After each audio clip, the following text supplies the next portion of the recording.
Welcome to the What's Happening Birmingham video podcast.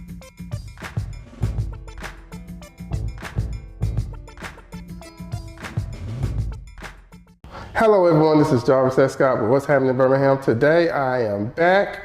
Very familiar face here around town. Many people may know Sonja Smith for Birmingham School Board, but today she is here in her capacity as a candidate for Birmingham City Council District 8 coming up on August 26, 2025. Birmingham, please vote, come out, the election time. Thank you for coming on today, Sonja. Thanks for having me. Great. You're the first council person to be on the podcast. I feel so honored. Yes, you all please come on. Don't be afraid. I'm very easy, I promise. I want to bring Sonja on today to kind of talk about her campaign, her platform, the things she's been hearing in her district, and why she decided to run for this position. So to first start off, Sonja, why are you running for Birmingham City Council District 8? So like you said, I've been on the school board for the last 8 years. And in that time, I've gone around to my neighborhood meetings, keeping people informed, letting them know what's happening, and just really been listening to my neighbors and running because mainly I want our district to be the best it can. I know that it can be, I know that it should be, and I feel that I can help us to have that plan to make that possible. So just offering myself up to serve my community to help make our district as great as it can be. Okay, and before I started, I introduced her as his school board member, and you've been on school board for past almost 8 years, right? 2 terms. Two terms. So can you tell the people what some of the things while working on the school board, some accomplishments you had? Right, so some things that I've been proud of with the school board, Bush Hills STEAM Academy. So when I first came on the school board, Bush Hills was an elementary school actually, K-8. And since the time that I've been on there, we've been able to change it to be the first STEAM school in our district. So really proud of that. First STEAM school in our area actually, so really proud of that. Also, food boxes that we've been able to provide for students, that was a need. We were recognizing that students were coming to school hungry and they weren't able to study. They're not able to focus and be prepared and to do well in class. So providing these food boxes before it was popular through COVID allowed for students to have their families to have that additional sustenance there in the homes. So that's something that we started in District 8, and it's still only in District 8. So we started that in 2018, I believe, and that still goes today. And so that's something that I'm really proud of, to know that that has continued, and that's through the terms. So those are 2 things I'm really proud of.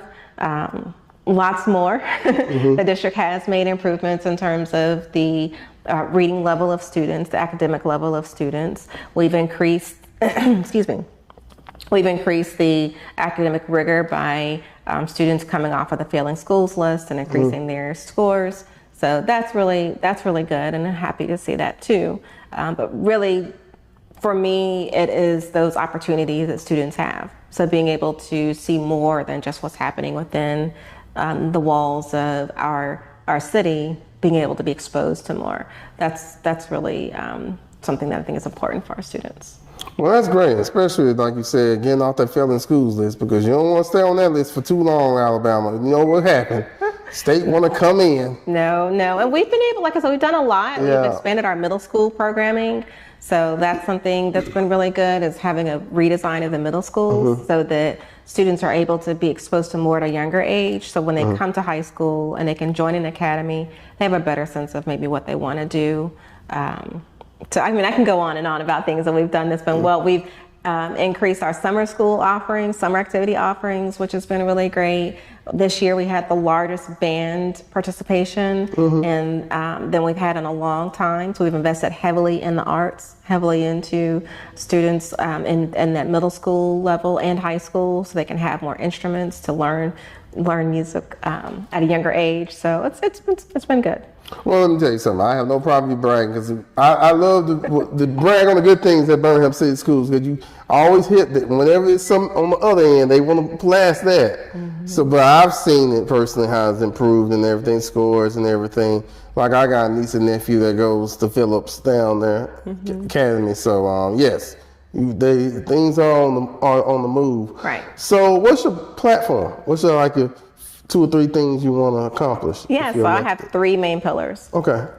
The first one is with small businesses. Okay. So wanting to help support those existing small businesses that we have in District 8, providing them access to capital so they can grow at the rate that they want, but then also helping those new and soon to be realized small businesses to be successful. So having a small business incubator or having a way that we can really wrap our arms around our new small businesses so that they can thrive in District 8. So that's the first. The second one is with youth and exposure opportunities. So continuing with what I started while being on the school board with providing opportunities for exposure.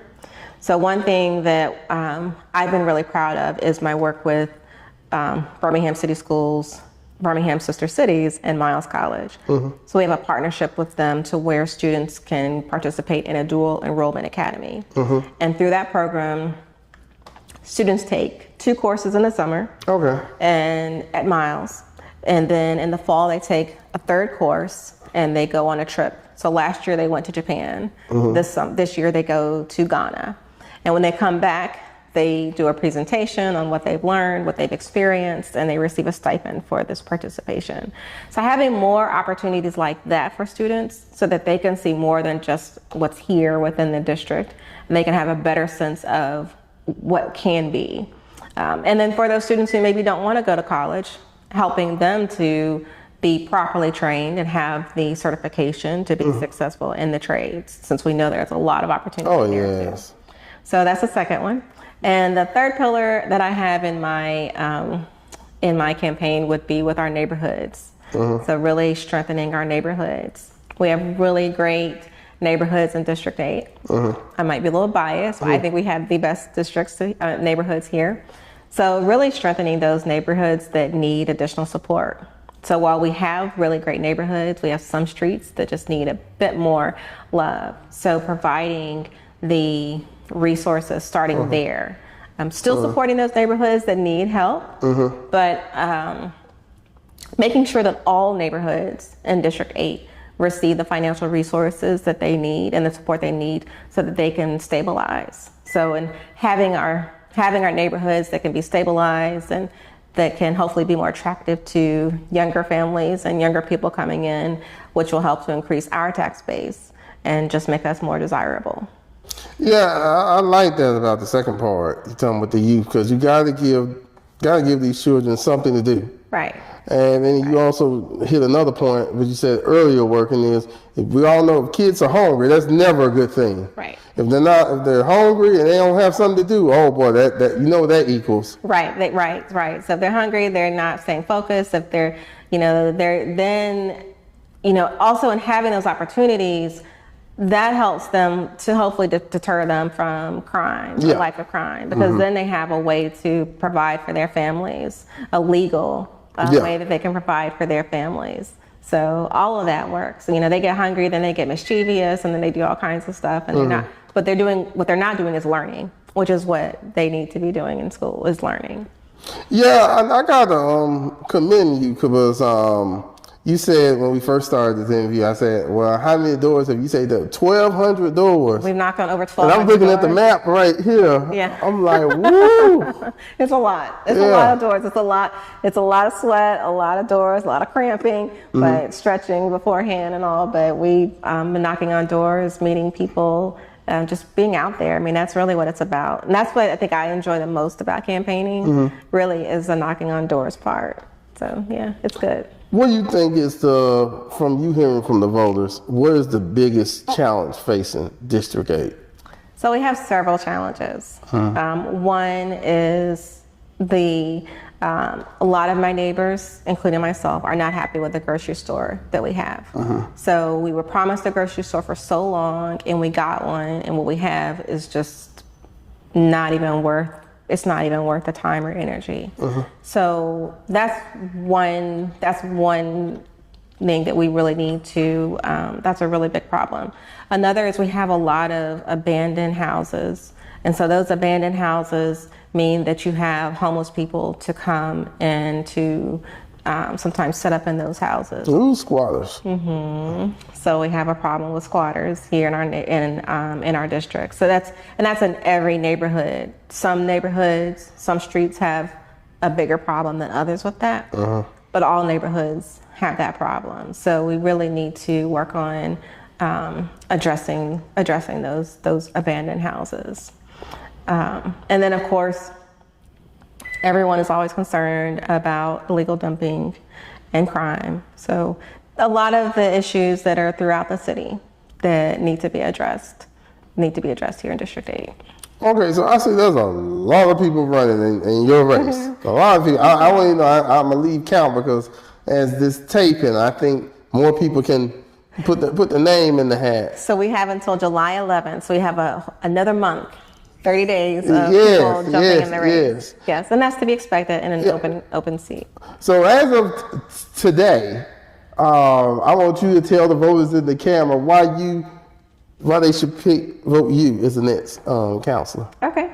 Well, the voters should vote for me, or you should vote for me. I'm Sonja Smith, running for District 8 City Council, and vote for me because when I've been on the school board as an elected official, I've run under the tenets of communication, transparency, and accountability.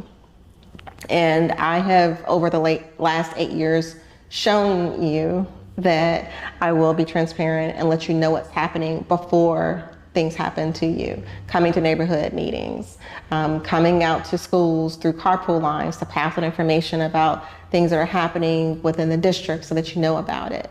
So I have a proven track record of showing you that I am here to work with you and for you to make our district great. But then also you want to have someone there that understands city government and understands how this works.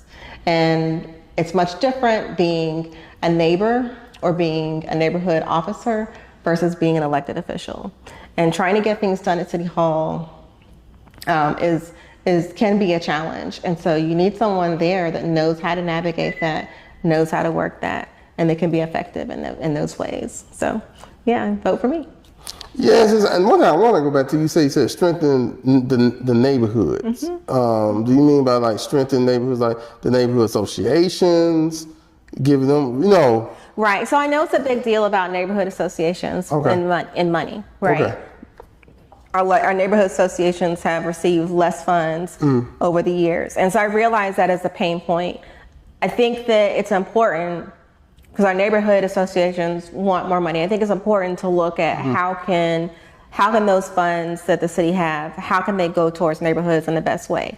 So if neighborhood associations are restricted in how you spend your money, it's really important that your city councilor works with you with their discretionary funds to help realize those things that neighborhoods associations might want. Okay. So a lot of times neighborhood associations say, well, we want to do this and we want to do that. And then it comes back from the CRR where you can't use your funds like that. So I think just giving neighborhoods more money, neighborhood associations, I think it's only helpful if neighborhood associations can do what they want to with that money. Okay. And since we know that's not the case, I think the next best thing is to have a counselor that's willing to work with you, like me, to help to fund those activities and those needs that the neighborhood associations have. Yeah, and I think, like you said, when you saying that, I think it kind of come down to when that next budget comes, be able to, because now you realize, and I always tell people too, the cost of living is going up. So everything around is going, ain't the same that it was 5, 6, 7, 8, 10 years ago. Right.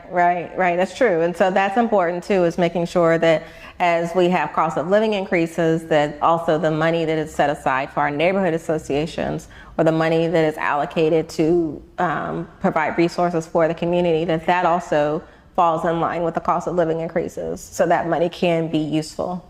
So how can people, if they want to get more information, reach out to you, or they want to get the, like I say, boots on the ground and do the fans? To the fans? Yeah, So canvas for you. You can go to my website, sonjaforcouncil.com. So that's Sonja, SONJA, for council, COUNCIL.com. And you can go to my website, and there you can learn more about my platform.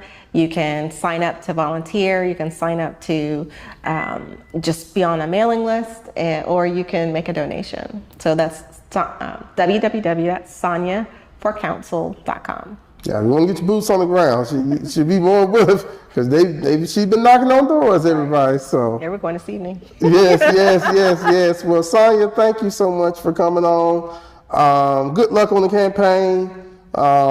Thank you for your service on the Birmingham City Council. Birmingham School Board. Yeah. Just good luck to you and everything. Thank you for having me. Yes, and thank you all for watching. Don't forget, August 26th, 2025, Birmingham, come out and vote. I want more than 30,000 people coming out to vote. Yeah. I want them Facebook voters to come out and vote. Many people that comment on what's going on in Birmingham that's on Facebook. Now is your time to take that energy and put it to the polls. So thank you all for watching. Please check out what'shappenedbirmingham.com for more interviews. Don't forget to subscribe to the YouTube channel. Check me out on TikTok at Happy to Be Him, and the audio version on Apple Podcasts. Thank you all again, and have a great day. And Birmingham, go out and vote August 26th. Bye-bye. Thank you for watching the What's Happening Birmingham video podcast. Please check out our website, app, or subscribe to our YouTube channel for the latest videos today.